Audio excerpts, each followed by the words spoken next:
Hi hello everyone.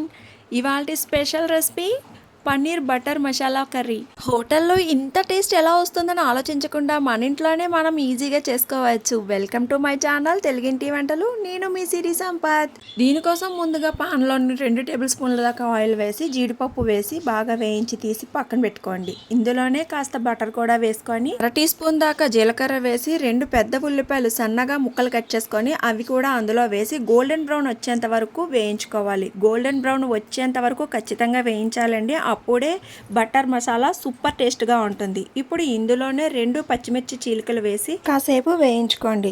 ఇలా వేయించుకున్న తర్వాత 1 టేబుల్ స్పూన్ దాకా అల్లం వెల్లుల్లి పేస్ట్ కూడా వేసి పచ్చివాసన పోయేంత వరకు వేయించుకోండి. ఏ కర్రీ చేయాలన్నా దాన్ని వేయించుకునే పద్ధతిలోనే దాని టేస్ట్ ఆధారపడి ఉంటుంది. అల్లం వెల్లుల్లి పేస్ట్ కూడా వేగిన తర్వాత 1/2 టీ స్పూన్ దాకా జీలకర్ర పొడి, 1 టీ స్పూన్ దాకా కారం వేసి కాసేపు వేయించుకొని taste for salt, 1/2 teaspoon దాకా గరం మసాలా, 1/2 టీ స్పూన్ పసుపు కూడా వేసి బాగా వేయించండి. మసాలాలన్నీ వేసిన తర్వాత బాగా వేగాలండి. పచ్చివాసన పోయేంత వరకు ఖచ్చితంగా వేయించి తీరాల్సిందే. ఇలా ఆయిల్ పైకి వచ్చిందంటే మసాలాలన్నీ వేగిపోయినట్టే. ఇప్పుడు ఇందులో 2 పెద్ద టమాటాల ప్యూరీని కూడా వేసి బాగా పచ్చివాసన పోయేంత వరకు వేయించుకోండి. ఇలా టమాటా ప్యూరీ కూడా బాగా వేగి పచ్చివాసన పోయి ఆయిల్ పైకి తేలుతున్నప్పుడు ఒక 100 ml వరకు వాటర్ పోసుకొని బాగా ఫ్రై చేసుకోండి. గ్రేవీ అంతా దగ్గరికి అయ్యి చిక్కపడుతున్నప్పుడు 1/2 కప్పు దాకా పెరుగు వేసుకొని పెరుగు మొత్తం గ్రేవీలో మిక్స్ అయిపోయేలాగా బాగా కలుపుకోండి. ఇలా పెరుగు మొత్తం గ్రేవీలో మిక్స్ అయిపోయిన తర్వాత మనం కట్ చేసి పెట్టుకున్న పన్నీర్ క్యూబ్స్ని కూడా అందులో వేసి పన్నీర్ ముక్కలు చెదిరిపోకుండా జాగ్రత్తగా కలుపుకోండి. ఇప్పుడు మనం వేయించి పెట్టుకున్న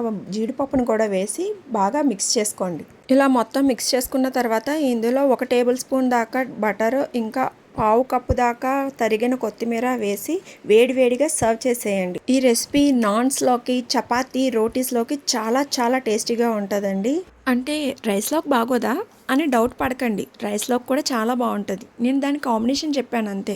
పన్నీర్ని ఫ్రై చేసి వాడకూడదా అంటే వాడచ్చండి, ఖచ్చితంగా వాడచ్చు. కాకపోతే దాబా స్టైల్లో చేయాలనుకుంటే మీరు పచ్చిగా వాడితేనే ఆ స్టైల్ రెసిపీ రెడీ అవుతుంది. ఈ వీడియో మీకు నచ్చినట్టయితే లైక్ చేయండి, షేర్ చేయండి, సబ్స్క్రైబ్ చేసుకోవడం మర్చిపోకండి.